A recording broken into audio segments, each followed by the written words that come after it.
আম গাছে আম হয়, আমরা গাছে আমরা, কচু গাছে কি হয় বলবে সেটা তোমরা। আম গাছে আম হয়, আমরা গাছে আমরা, কচু গাছে কচু হয়, তোর পেছনে ঢুকাবো দামরা। হ্যালো বাঙালি, বলো বাঙালি, ভালো তো? তো আজকে আমি দীপঙ্কর দাকে নিয়ে রোস্ট করব। তো বেশি কথা না বলে ভিডিওটা স্টার্ট করছি। चलो भाई देखो अब मैं क्या करता हूँ। তুমি কি করছো এখানে? পাঁচতলায় তুমি দীপঙ্কর দা, তুমি? আরে বাবা কথাটা আমার শোনো।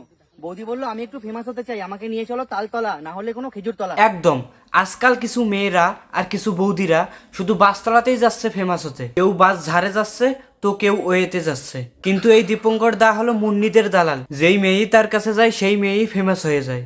যেই বৌদিরা ইনস্টাগ্রামে ফলোয়ার বাড়াতে চায়, ফেসবুকে ফলোয়ার বাড়াতে চায়, সেই বৌদিরা দীপঙ্কর দার কাছে যায় আর দীপঙ্কর দাকে বলে তোমার বাসটা আমার হাতে দাও, তারপর তোমার বাসটা আমার পেছন দিয়ে ঢুকাই দাও, তারপর ফলোয়ার্স বাড়ায় দাও।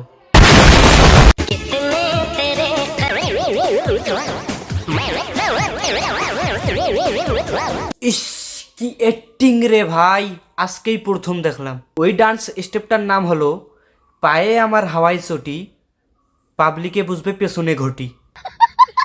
দীপঙ্কর দার একটা ভালো জিনিস হচ্ছে দেখলেই দাঁড়িয়ে যায়, কিন্তু নিজের বউকে দেখলে না, অন্যের বউকে দেখলে, সেটা কাছের পাড়ার হোক কিংবা দূরের পাড়ার হোক কিংবা বাসার পাশেই হোক, দেখলেই বাস। সুমির ছাগল সুমিকে এতটা ভালোবাসে, আমি যতবার সুমির কাছে যাওয়ার চেষ্টা করছি না কেন, ছাগলটা আমাকে কোনো রকম ভাবে যেতে দিচ্ছে না। আমি হাত দিয়ে সরিয়ে দিচ্ছি, তবুও সুমির কাছে যেতে দিচ্ছে না। আরে ভাই তোর যে নেশার, ছাগলও বুঝে গেছে।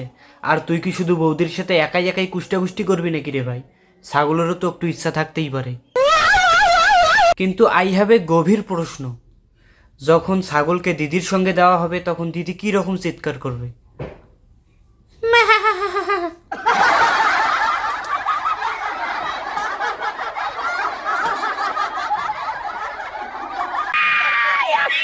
তাল গাছে তাল নেই। দীপঙ্করদার মাল নেই।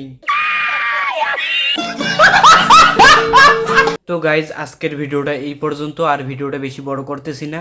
ইচ্ছা করলে ভিডিওটা অনেক বড় করা যাইতো, কিন্তু ভিডিওটা আর বেশি বড় করতেছি না। তো ভিডিওটা যদি আপনাদেরকে ভালো লেগে থাকে তাহলে লাইক কমেন্ট কিংবা শেয়ার করতে ভুলবেন না। সবাই ভালো থাকবেন।